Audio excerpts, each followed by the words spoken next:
On a tous déjà croisé ce collègue vidéaste qui à chacun de ses tournages ramène sa Madbox Newer achetée sur Amazon sans trop savoir pourquoi si ce n'est que ça fait pro. Eh bien aujourd'hui on va voir ensemble 3 bonnes raisons d'acheter une Madbox mais pas une low cost.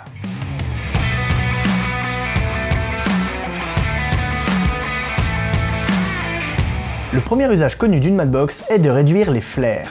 Attention, qu'on s'entende bien, les flares générés par les lumières présentes dans le champ de votre caméra resteront visibles même avec votre Madbox. Mais en revanche, ceux générés par des sources hors champ comme le soleil disparaîtront grâce aux panneaux de la Madbox. Panneaux qui sont d'ailleurs au nombre de 3, le principal, aussi appelé French Flag, et les 2 panneaux latéraux.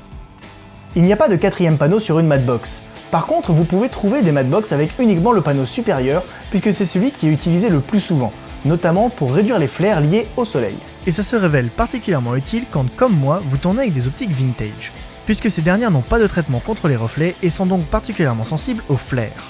La plupart des Madbox cheap se limitent à cet usage, alors que pourtant elles peuvent servir à bien d'autres choses. Les modèles un peu plus haut de gamme possèdent un porte-filtre qui permet notamment d'utiliser des filtres ND. Ces filtres sont notamment très utiles quand vous tournez avec l'Alpha 7S II et son S-Log qui ne peut pas descendre en dessous de 1600 ISO.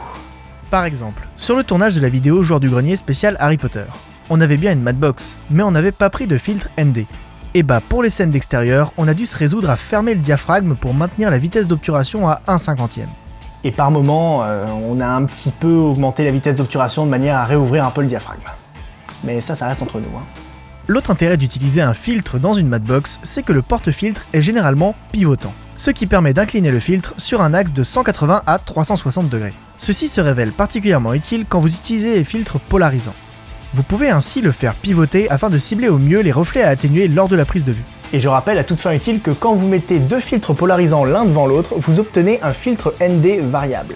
Et de la même manière, il existe des filtres dégradés qui permettent d'assombrir une seule zone de l'image. Ces filtres sont beaucoup utilisés en paysage pour assombrir le ciel au moment de la prise de vue. Et enfin, un 3e point, les optiques de cinéma, quand elles sont issues d'une même gamme, ont toutes la même longueur et le même diamètre de filtre. Mais comme vous ne tournez certainement pas avec des optiques cinéma, vos optiques à vous ont des diamètres de filtre différents. Du coup, ça veut dire qu'il vous faut des filtres ND et polarisants pour chaque diamètre de chaque objectif, ce qui peut vite vous coûter une fortune.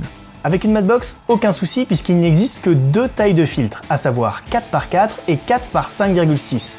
Vous aurez juste à glisser vos filtres dans le porte-filtre et les poser devant votre optique. En bref, si vous devez retenir une seule chose de cette vidéo, c'est ne vous jetez pas sur les Madbox premier prix vendues sans porte-filtre. Elles sont moins solides et de toute façon vous serez vite limité. Attendez un petit peu et préférez investir dans une Madbox de qualité supérieure, de préférence en métal afin qu'elle vous dure plus longtemps. Et surtout, n'achetez pas une Madbox parce que ça fait pro. J'ai fait des vidéos pendant 10 ans sans Madbox et j'en vois beaucoup trop qui commettent cette erreur. Principalement pour essayer de se convaincre que eux sont des pros. Si cette vidéo vous a plu, n'hésitez pas à vous abonner à la chaîne. Moi je vous dis à la semaine prochaine pour une nouvelle vidéo et d'ici là, n'oubliez pas de filmer, apprendre, progresser.